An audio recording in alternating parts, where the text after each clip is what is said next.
Sabe, tudo tem que ter uma força oposta. Nós não saberíamos o que é fé se não houvesse o medo. Se não tivéssemos que fazer escolhas. E Deus, Ele não quer um bando de robozinhos. Ele não fez tudo ser bom e então nos criou de uma forma que não pudéssemos fazer escolhas. Ele quer que escolhamos. Ele diz: eu coloquei diante de vocês a vida e a morte, o bem e o mal. Escolham a vida, para que vocês e seus descendentes possam viver. As escolhas que você faz afetam a sua linhagem.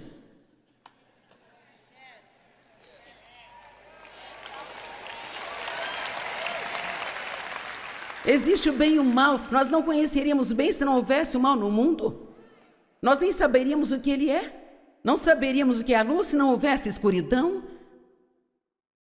Não saberíamos o que é o amor se não houvesse o ódio. Não conheceríamos a alegria sem a depressão. Não conheceríamos a gentileza sem a aspereza. Não saberíamos o que é o silêncio sem o barulho. E assim por diante. Mas a escolha é igual à responsabilidade. E às vezes assumimos a responsabilidade pelas coisas boas que acontecem em nossa vida, mas então quando algo dá errado, não é culpa minha. A culpa é sempre de outra pessoa. Esta é uma escritura assustadora para mim, Romanos 14, 23. O que não provém da fé é pecado. Aqui ele fala sobre eles comerem carne que havia sido oferecida aos ídolos, mas aqui tem um princípio que não podemos perder. Ele diz: mesmo que não seja errado comer, se você comer e achar que é errado para você. Ele diz: tudo que não provém da fé é pecado. Então qualquer coisa que nós fazemos, que realmente nós não temos fé para fazer, mas fazemos mesmo assim, não é apenas um ops, é pecado. Sabe, o pavor é um tipo de medo. Quantas coisas tememos? Eu tenho pavor de lavar louça. Quantas vezes por semana dizemos: tenho pavor disso, pavor de ir ao supermercado. Quantos dirigiram por um longo tempo para chegar aqui e já estão temendo voltar para casa? Alguns não conseguiram um bom lugar para estacionar, terão que andar e estão temendo a caminhada de volta para o carro. E estão reclamando de não ter conseguido o lugar certo para estacionar. Você deve parar de besteira e agradecer a Deus por estar neste lugar onde há tanto de Deus para você receber. Amém? Sim, você precisa do livro O Poder do Obrigado.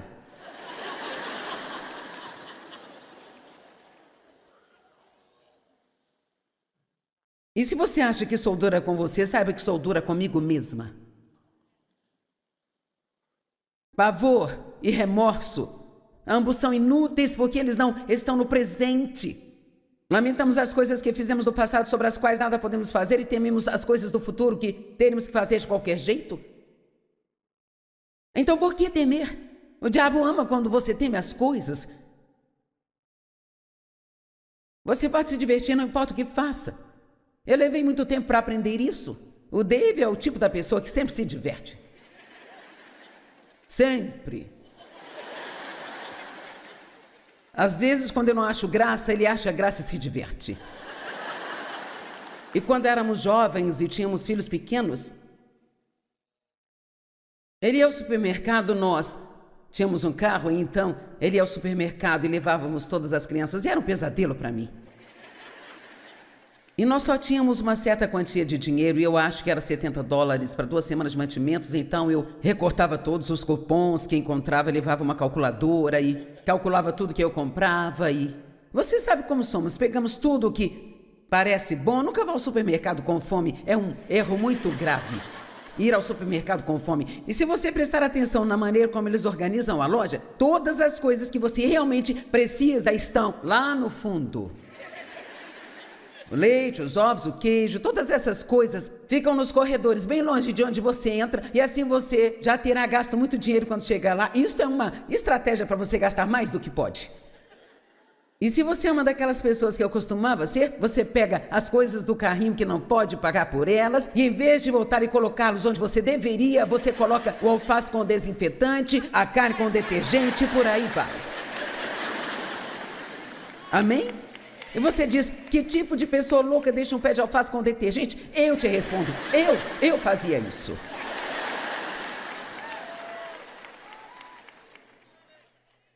Mas se o David fosse ao supermercado, ele se divertia, sabe?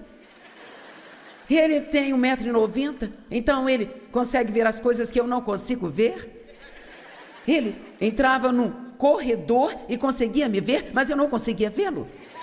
Então ele pegava algo macio que não me machucaria, um rolo de papel higiênico ou algo assim, e ele jogava onde eu estava. Aquilo batia em mim e ele perseguia as crianças com o carrinho. E eu ficava tão brava, e mais brava, e brava, até o ponto em que eu achava que ia explodir. E eu pegava minha calculadora, meus cupons, e eu falava assim, eu estou tentando comprar os mantimentos e pagá-los, colocá-los no carro, levá-los para casa e guardá-los, Dave. Ele dizia, eu estou tentando me divertir um pouco. Agora, obviamente, sabe, qualquer um pode exagerar em ser assim, mas, na verdade, tem tantas coisas que tememos das quais poderíamos achar graça. Vamos lá?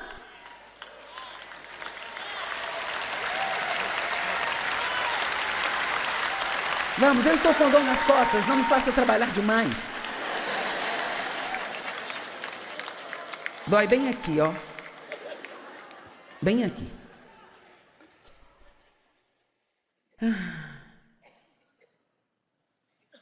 O que não provém da fé é pecado. Ok, agora eu amo Josué capítulo 1, do 1 ao 9. Não vou ler todos os versos, mas diz, depois da morte de Moisés, o servo do Senhor, então o Senhor disse a Josué, que era o ajudante de Moisés, eu amo o fato de que Josué passou anos sem fazer nada além de servir a Moisés, e assim então foi ele quem ficou no lugar de Moisés.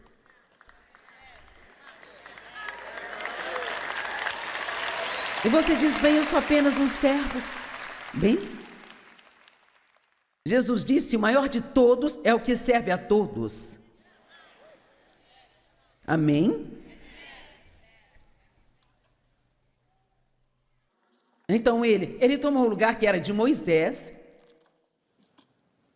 e no verso 3, bem, no verso 2 diz, Moisés, meu servo, está morto, o que é interessante, pois eles já estavam de luta há 30 dias e sabiam que ele tinha morrido. Porque ele falou com eles que ele havia morrido quando já sabiam que tinha morrido. Porque ele estava fazendo uma declaração. Ele está morto, os 30 dias de luto acabaram, agora é hora de se levantar e assim então retornar à vida normal.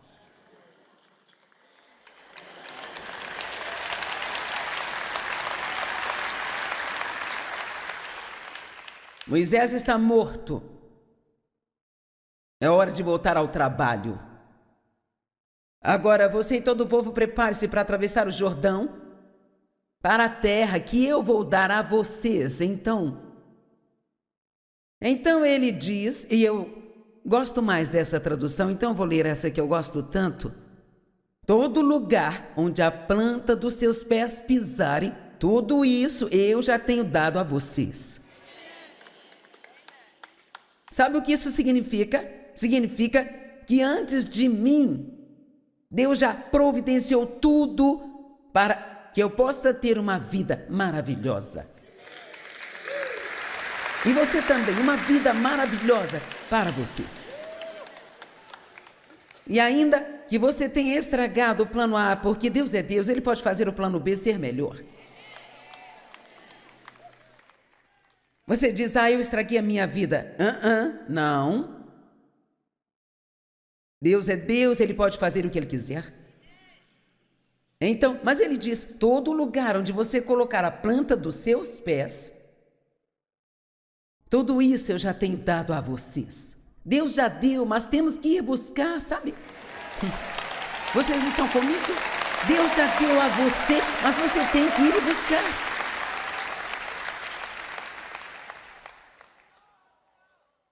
E vou te contar, o diabo não gosta do sermão de hoje.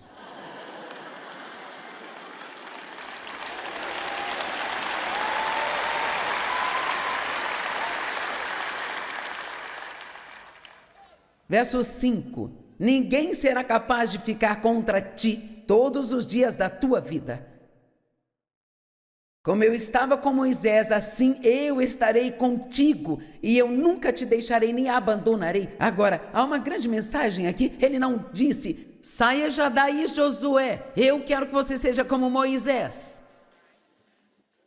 Ele disse, não, assim como eu fui com Moisés, assim eu serei contigo. Você não precisa ser como os outros para ser grande. Você só precisa crer que Deus está com você e que o que quer que Ele queira que você faça, você será capaz de fazer.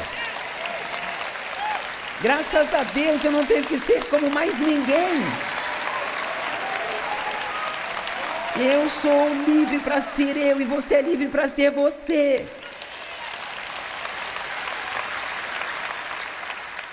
E eu amo isso. Assim como foi com Moisés, eu serei contigo. Agora no verso 6, verso 7 e verso 9, ele diz a mesma coisa 3 vezes. Seja forte e corajoso. Verso 7, verso 8, seja forte e corajoso. Tenha cuidado de obedecer toda a lei que o meu servo Moisés deu a você. Não se desvie dela nem para a direita ou a esquerda, para que você seja bem-sucedido onde quer que você vá. A chave para se ter uma vida ótima é muito simples: obedecer a Deus. Sabe, não há nada difícil no cristianismo. É muito simples. Você quer ter uma vida que seja assim, tremendamente excelente? Que vai te deixar com a boca aberta em admiração? Obedeça a Deus.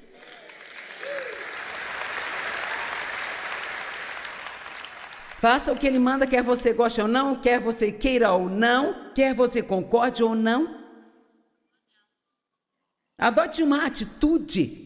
Não viverei de acordo com o que eu sinto, mas de acordo com a sua palavra. E não importa se não gosto disso, não importa se não faz nenhum sentido para mim, eu, com a sua ajuda, Deus, eu vou fazer o que você me manda fazer.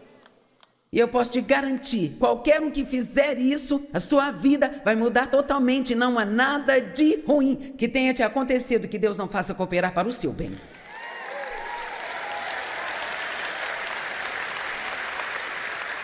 Será que estou levando alguém aqui ao limite? Vocês estão entendendo, não é? Sabe, você... Eu estou pronta para parar de viver de acordo com o que eu sinto. Vou viver de acordo com a palavra. E agora, sabe, é fácil dizer sim aqui. Mas espere até a próxima vez que quiser fazer algo e souber lá no fundo que Deus está dizendo para você não fazer.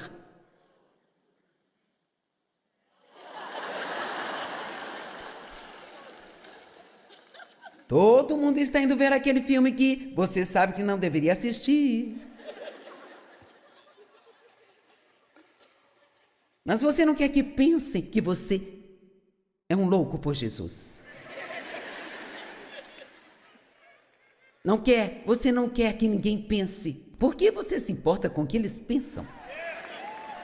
E sabe, se eles pelo menos pensassem em você, eles te deixariam em paz.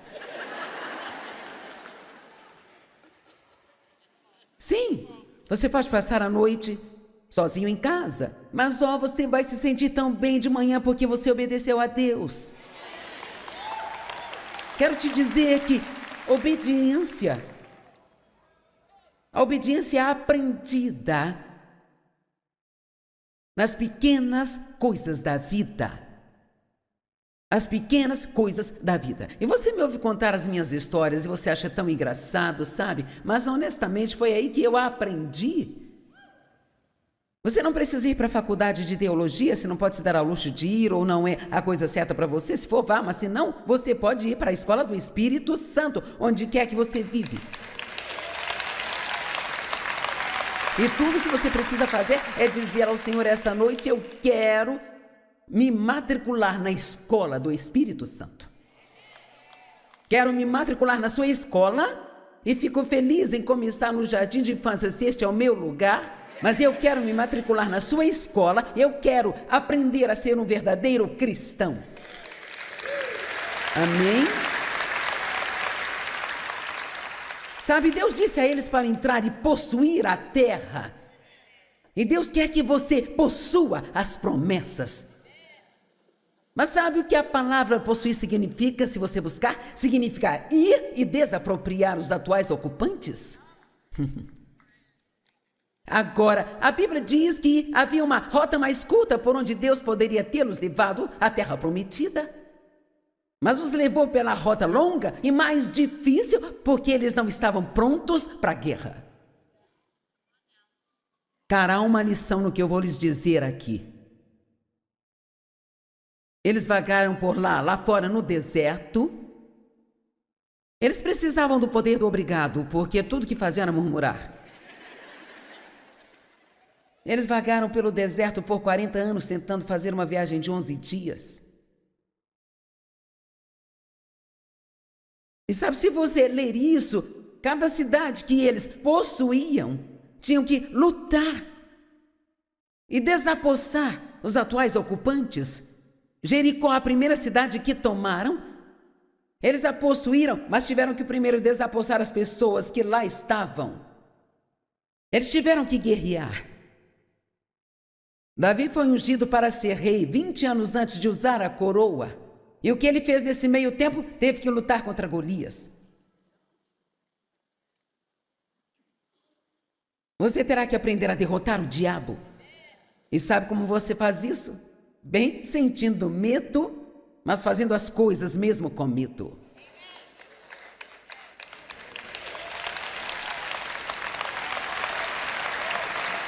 E sabe, eu não quero dizer que você tem que escalar o Monte Everest, não é disso que estou falando. Eu não sou uma boa nadadora, então não vou mergulhar no fundo de uma piscina. Não é desse tipo de coisa que estou falando. Estou falando de você ter um destino. Você tem um destino, mas o diabo tentará fazer com que você recue, sabe? Eu esperei tanto tempo para receber o convite para pregar. Oh Deus, eu queria tanto que alguém me pedisse para pregar que eu mal podia suportar. E finalmente alguém fez isso.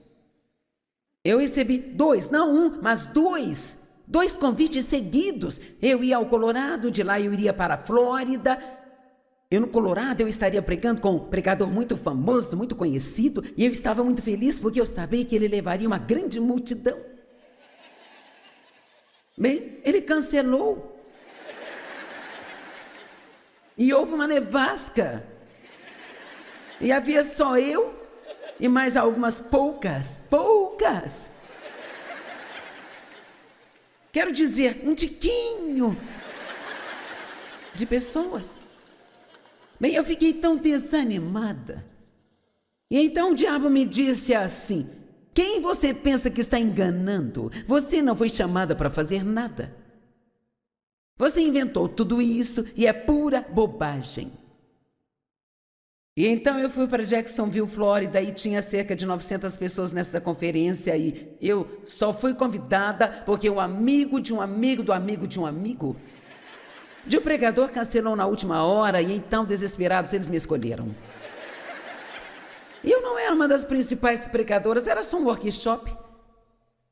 E todos os pastores se assentaram na primeira fila.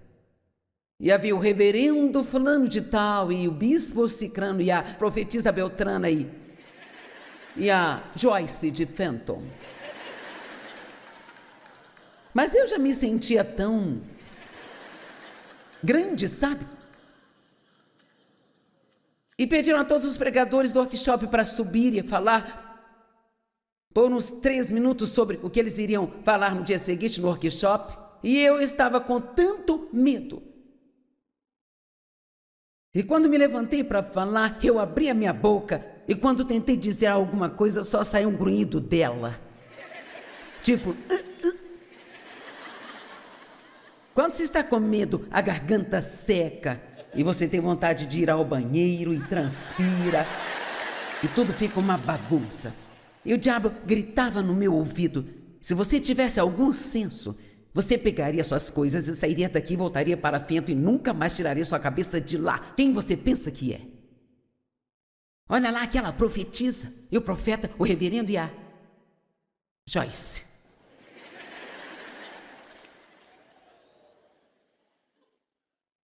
Sabe, eu tenho doutorado agora, mas eu não quero que ninguém me chame de doutora, sabe por quê? Tenho prazer de ser só a Joyce.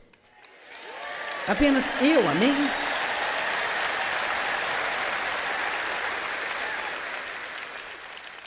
Porque aquela simples Joyce de Fenton pode ser tão ungida quanto a profetisa fulana de tal. Amém?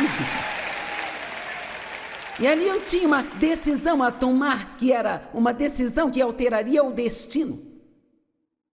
Ou eu abria a boca e tentava novamente, ou eu fugia daquela plataforma, iria para casa e nunca mais colocaria a cabeça para fora da porta. Bem, obviamente, eu abri a boca novamente.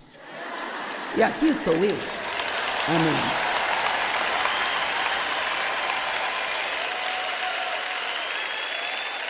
Você tem que aprender a fazer as coisas com medo.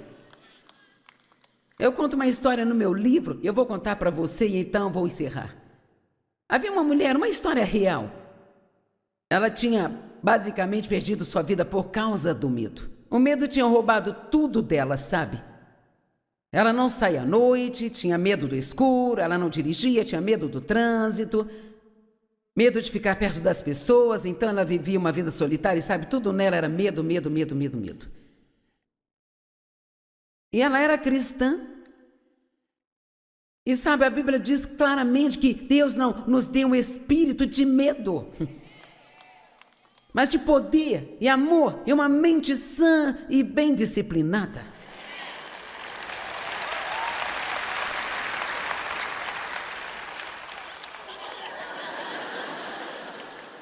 Distração, eu te repreendo.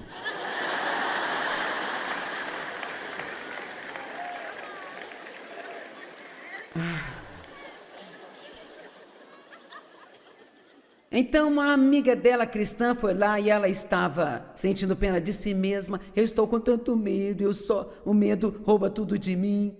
E a mulher olhou para ela e, quando eu li isso mudou minha vida. Ela disse: bem, por que você não faz mesmo com medo? Bem, veja, o que faz você pensar que se você tiver medo, você não pode fazer nada?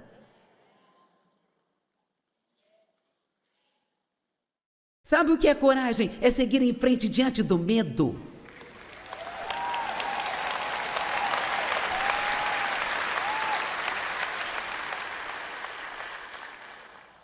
Houve um rapaz numa conferência na semana passada e ele esteve na última conferência naquela cidade e ele me fez exatamente a mesma pergunta de anos atrás. Esse rapaz está preso. E ele simplesmente me disse: eu não sinto no que Deus quer me usar. Eu simplesmente não sei o que Deus quer que eu faça. Você pode me dizer como posso saber o que Deus quer que eu faça? Eu disse: sim, posso te dizer. Sai e faça alguma coisa.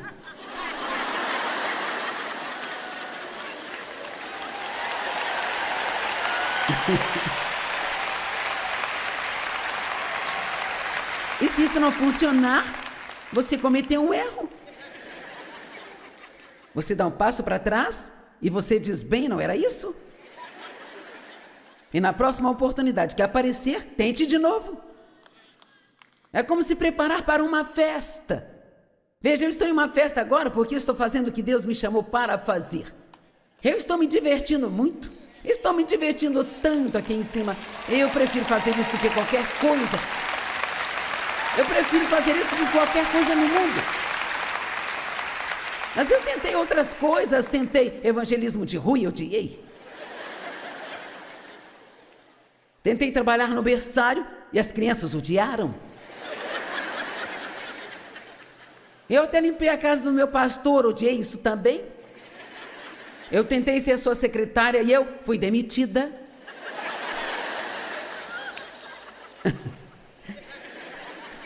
Mas então quando eu preguei, isso se encaixou. Amém. Veja, nós temos tanto medo de errar. Não tenha tanto medo. Deixe-me dizer assim, você nunca vai estar certo se estiver constantemente com medo de estar errado.